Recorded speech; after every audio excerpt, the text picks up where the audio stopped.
Eu já trabalho, mas quero estudar. Se tenho filhos, cuido do meu lar. E estudar onde quiser, quando puder.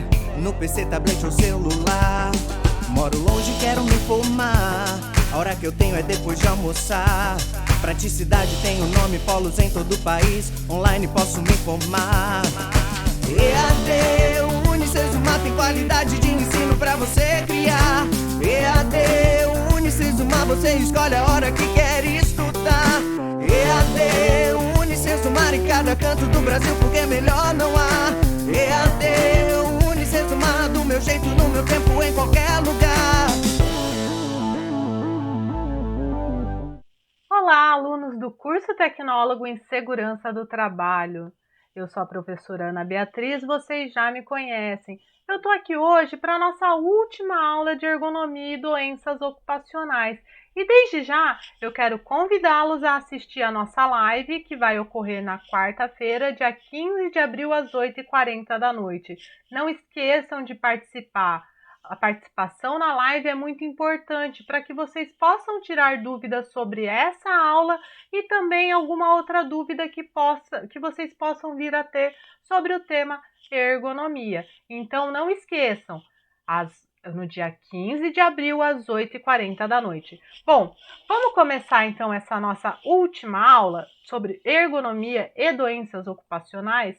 Bom, essa aula ela tá lá na unidade 4 do livro de vocês e o melhor seguro para o amanhã é o trabalho bem feito hoje. Então, se eu faço um trabalho bem feito hoje, eu realizo um trabalho bem feito hoje, eu vou ter com certeza a segurança amanhã. Então, falando um pouco das doenças profissionais e do trabalho. Ao falarmos sobre esse tema, remetemos-nos ao tempo histórico em que houve grandes problemas de saúde devido ao ambiente de trabalho e pela atividade desenvolvida que provocava certas patologias nos trabalhadores, sem ter a preocupação com elas.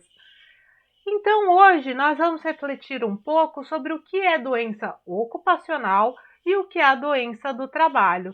Vocês acham que há diferença entre elas, entre a doença ocupacional e a doença do trabalho?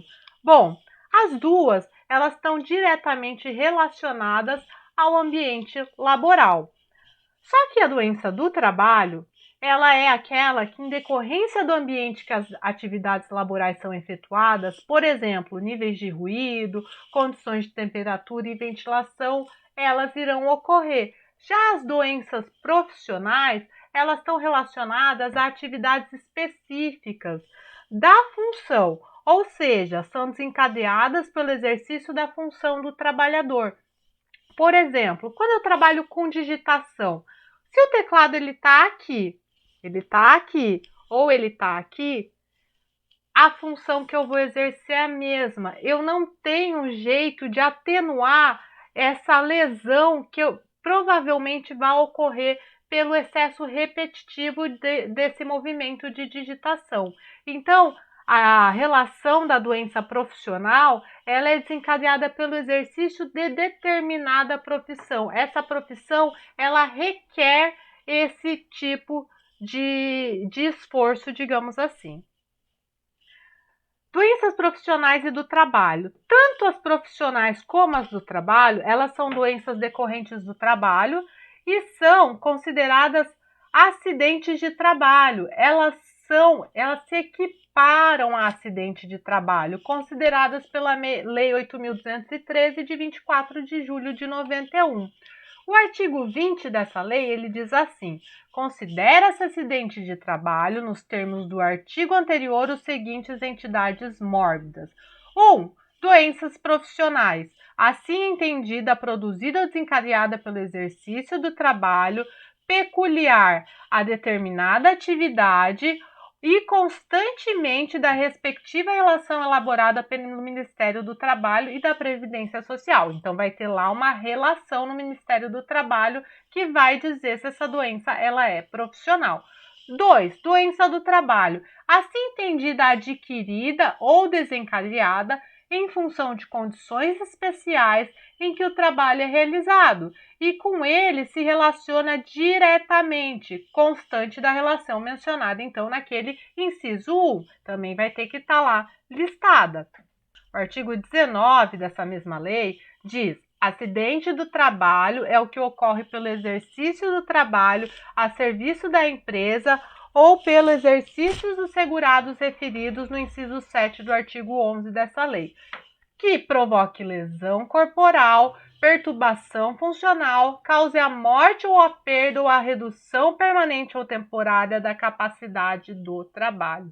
Se você ainda não sabe o que é uma perturbação corporal, uma redução permanente temporária dessa capacidade de trabalho, eu sugiro que vocês leiam a NBR 14280, que lá define todos esses termos, para que vocês entendam, então, o que seria uma redução temporária ou uma incapacidade permanente total ou parcial. Bom, no artigo 19, então, parágrafo 1, a empresa ela é responsável pela adoção e uso das medidas coletivas e individuais de proteção e segurança e saúde do trabalhador. Parágrafo 2, é contravenção penal punível com multa a empresa deixar de cumprir as normas de segurança do trabalho. Parágrafo 3, a empresa deve prestar informação ao funcionário sobre o risco que ele está correndo a fazer determinada atividade. E parágrafo 4, o Ministério do Trabalho e a Previdência Social fiscalizará e os sindicatos e entidades representativas de classe acompanharão o fiel cumprimento do dispositivo. Então, o Ministério do Trabalho é que fiscaliza. Os sindicatos e as entidades representativas, elas podem acompanhar. Bom, então, visto todos esses parágrafos dos artigos 20 e 21, a gente pode notar que a empresa ela é obrigada a desenvolver programas que zelem pela saúde do trabalhador e que cumpram o que diz a lei e as normas regulamentadoras. Dentro dessa classificação das questões de doença do trabalho, existem algumas classes de trabalhadores que elas apresentam maiores problemas em relação à saúde, segundo algumas pesquisas. E elas são os condutores de veículos, por exemplo, táxis, ônibus. Esses profissionais eles estão submetidos a constantes tensões envolvendo o sistema músculo-esquelético. Além disso, eles podem ter problemas relacionados à má postura, uma vez que permanecem muito tempo em uma mesma posição. O motorista de ônibus, ele permanece o dia inteiro sentado naquela mesma posição. E além de estar sentado naquela mesma posição, tem a questão da vibração do ônibus, o que vai provavelmente agravar essa lesão. Ditadores, caixa de supermercados e cabeleireiros, eles estão sujeitos a desenvolver as chamadas lerdorte, uma vez que eles fazem movimentos repetitivos e eles ainda forçam os músculos e os ligamentos para realizar essa determinada atividade. Outra classe de trabalhadores que está sujeita a determinadas doenças são os balconistas de farmácias, seguranças e professores. Por quê? Passam muito tempo em pé. Então, geralmente, eles desencadeiam problemas circulatórios como varizes, varicoses e tromboses venosas. Por quê? Porque permanecem de pé. No caso do professor ele ainda pode desenvolver, e provavelmente vai, a lesão por esforço repetitivo, a lerdorte, por escrever no quadro, movimento repetitivo. Muitos professores adquirem a lerdorte por conta do movimento repetitivo de escrever no quadro. Mulheres que atuam como médicas, jornalistas e polícias militares, segundo pesquisas, essa relação entre as profissões, elas desenvolvem mais endometriose. Uma das razões para isso é que a profissional ela se submete a constante estresse. E como a endometriose é uma doença feminina, as mulheres que atuam como médicas, jornalistas e policiais militares, como elas sofrem mais estresse, elas estão sujeitas a desenvolverem, então, a endometriose com maior frequência. Doenças do trabalho e doenças ocupacionais. Vamos ver algumas: antracnose, bicinose e siderose. Bom, são doenças que acarretam o sistema respiratório. A primeira, a antracnose, ela é uma lesão pulmonar adquirida por trabalhadores em carvoarias. Por respirarem a fumaça do carvão, em alguns casos, elas geram as fibroses pulmonares. A bicinose, ela comete o estreitamento das vias respiratórias causado pela aspiração da poeira de fibra de algodão. Linho, cânhamo, é adquirido por trabalhadores da indústria algodoeira. Então aqui, ó, nas imagens, vejam, eu tenho a ilustração de uma pessoa tecendo com fios de algodão e ela não usa nenhum equipamento de proteção para fazer essa tecelagem. Então, essa aspiração da poeira pode levar ela a desenvolver essa bicinose. A siderose, ela é uma doença pulmonar causada pela inalação de pós e vapores que contêm partículas de óxido de ferro ou ferro. É adquirido por trabalhadores de indústria da mineração, principalmente siderúrgica, ferro-aço, polimentos, metais. E é muito comum em qual tipo de atividade? É muito comum, como a gente pode ver aqui do lado direito da tela, em soldadores. Soldadores são muito comuns adquirirem a chamada siderose. Bom, existem ainda a chamada PAIR, perda auditiva induzida por ruído. PAIR é a sigla, então, para esse termo, perda auditiva induzida por ruído. A PAIR, existem diversos nomes para PAIR. Perda auditiva por exposição ao ruído no trabalho, perda auditiva ocupacional, surdez profissional, disacusíase ocupacional e a perda auditiva induzida por ruído ocupacional, chamada também pairo daí, é uma doença profissional difundida em inúmeros ramos da atividade. A perda auditiva induzida por ruído, então, relacionada ao trabalho, ela vai ser o quê? Uma diminuição gradual da acuidade auditiva, decorrente da exposição continuada a níveis elevados de pressão sonora. Muitas vezes o trabalhador ele só vai perceber essa perda auditiva quando ela já estiver num nível mais grave, porque como é gradual, você não vai percebendo, porque como vai sendo lentamente, você não consegue ir percebendo essa perda. Isso você vai perceber quando você já não estiver escutando determinadas coisas. O termo perda auditiva neurosensorial por exposição continuada a níveis elevados de pressão sonora é o termo mais adequado, mas perda auditiva induzida por ruído pode ser utilizado também. Bom, outras doenças relacionadas ao trabalho, dermatose ocupacional e até mesmo câncer de pele. São doenças, então, que causam lesões na pele do trabalhador. A dermatose ocupacional, ela é conceituada como toda alteração da pele, mucosas e anexos, direta ou indiretamente, condicionada, mantida ou agravada por tudo aquilo que seja utilizado na atividade profissional ou exista no ambiente de trabalho. É uma definição de Monteiro e Bergantagnini, de 2011, mas a dermatose ocupacional é isso. Bom, elas podem ser causadas, essas dermatoses ocupacionais, por diversos agentes, sejam eles químicos, físicos ou biológicos. Os agentes químicos, metais, ácidos, hidrocarbonetos aromáticos, dentre outros. Por exemplo, muitas pessoas têm alergia a detergente. Detergente é um produto químico que vai descamando a mão. É um tipo de dermatose? É um tipo de dermatose. Então, dependendo da atividade que a pessoa realiza e ela trabalha com determinado sabão, pode ter, então, esse tipo de dermatose. Agentes físicos, radiação, vibração, calor, frio, pressão, pode ocorrer dermatose? Pode ocorrer dermatose. A radiação, por exemplo, radiação solar, pode ocorrer a dermatose, descamamento da pele, queimaduras. Biológicos, vírus, plantas, animais e bactérias. Você pode ter as chamadas alergias a um determinado fungo que pode causar então uma dermatose na sua pele. Os agentes mais comuns que causam dermatose são os agentes químicos dentro das indústrias.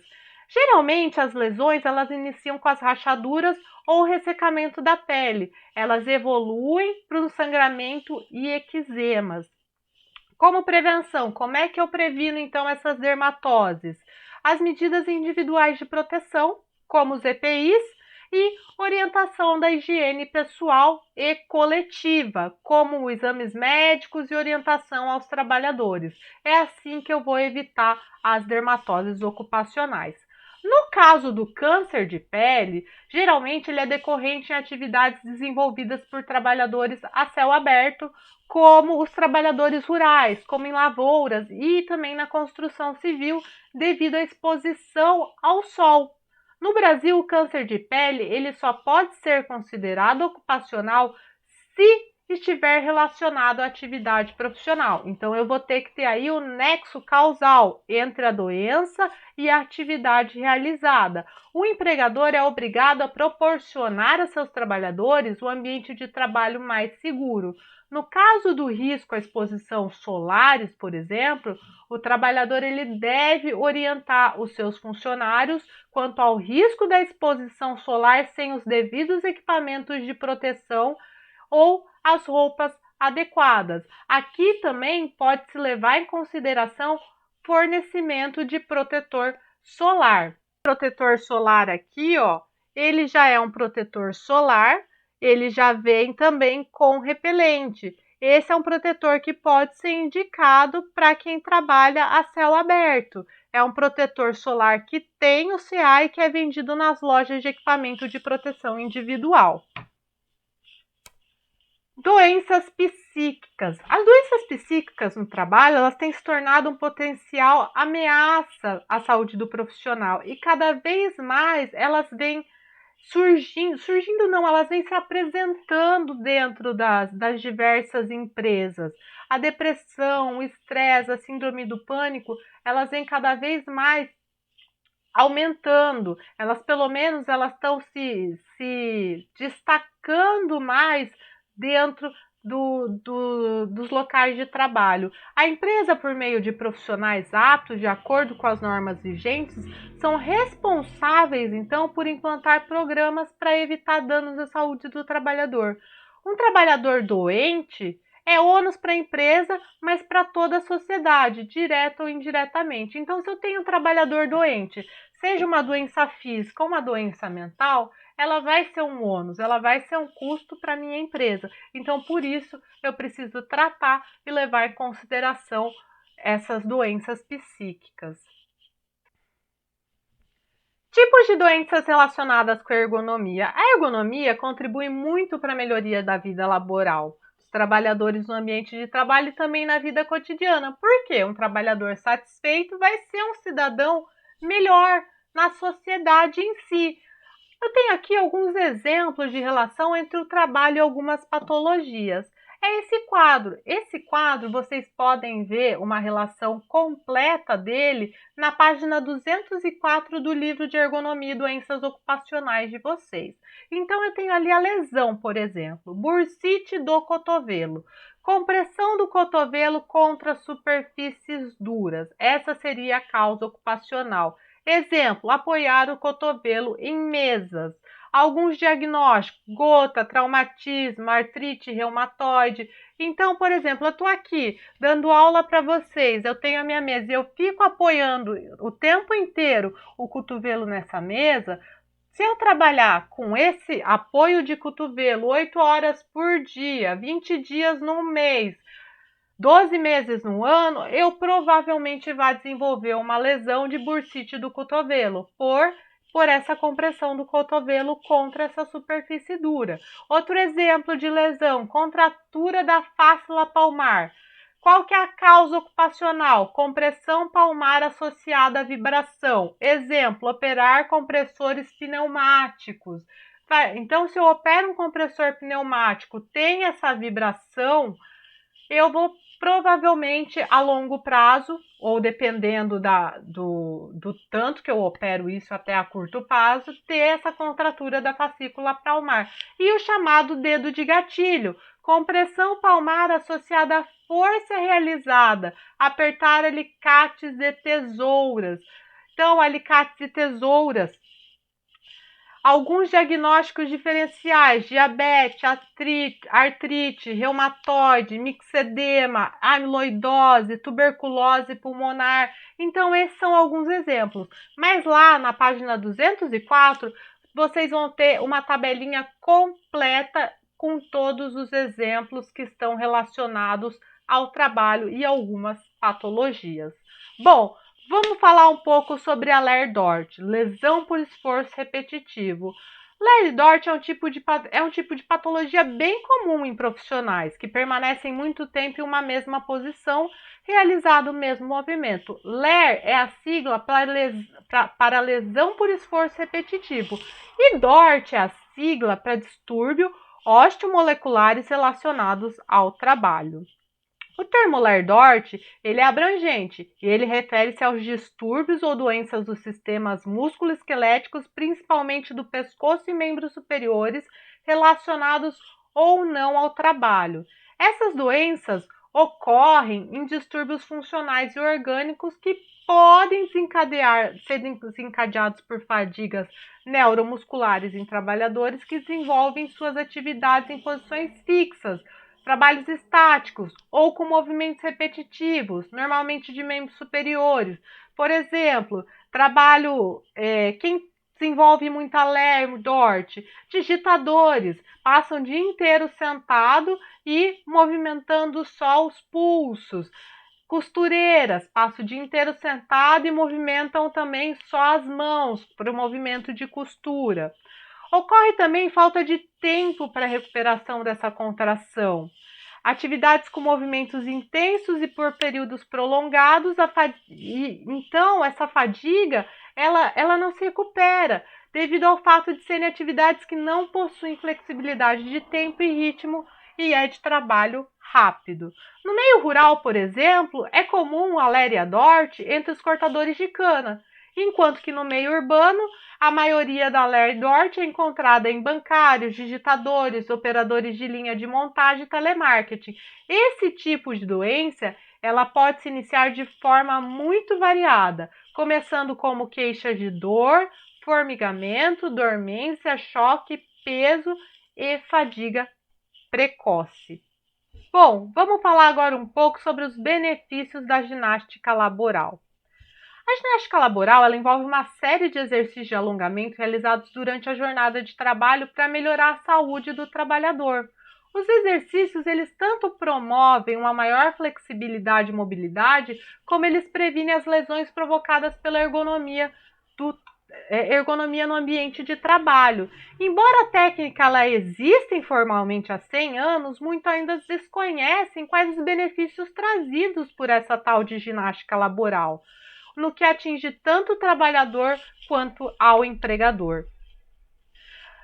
A ginástica laboral, ela vem também como um tipo de prevenção de doenças ocupacionais. Diversas profissões, elas estão associadas às doenças osteomusculares, seja devido à postura que exige do trabalho ou à repetição de um mesmo movimento durante horas. Com o passar dos anos, o acúmulo dessas lesões provoca as denominadas chamadas Ler e Dort. A ginástica laboral, ao dar ao trabalhador um tempo de pausa ao trabalho, com mobilidade e exercícios de flexibilidade, ela vai ajudar a prevenir as lesões. A ginástica ela estimula o trabalhador a se movimentar, impedindo que passe muitas horas seguidas numa mesma posição. A maioria dos funcionários de escritório, por exemplo, eles passam a maior parte do ambiente de trabalho sentado, o que traz prejuízo à saúde. E com o aumento do risco de desenvolvimento de diabetes, infarto, redução e até mesmo da expectativa de vida, por não se movimentarem. A ginástica laboral ela vai ajudar a auxiliar na redução do sedentarismo. Os alongamentos da ginástica laboral, embora de curta duração, são suficientes para reduzir esses riscos, já que promovem adaptações fisiológicas de aumento de circulação sanguínea, maior nutrição tecidual e movimentação dessa musculatura. A ginástica laboral ela também reduz a fadiga. As pausas promovidas pela ginástica laboral, além de ajudarem a combater a fadiga corporal, relaxando a musculatura, elas vão prevenir a fadiga visual, provocada pelo uso constante de computador. Quem trabalha sentado, geralmente trabalha sentado na frente de um computador. Vai também auxiliar no aumento da produtividade. Um funcionário mais descansado físico e emocionalmente realizará melhor o seu trabalho. As pausas promovidas pela ginástica laboral aumentam a disposição e a eficiência do trabalhador, otimizando a produtividade e beneficiando toda a empresa. Também vai diminuir o afastamento médico. O maior bem-estar dos funcionários previne acidentes de trabalho,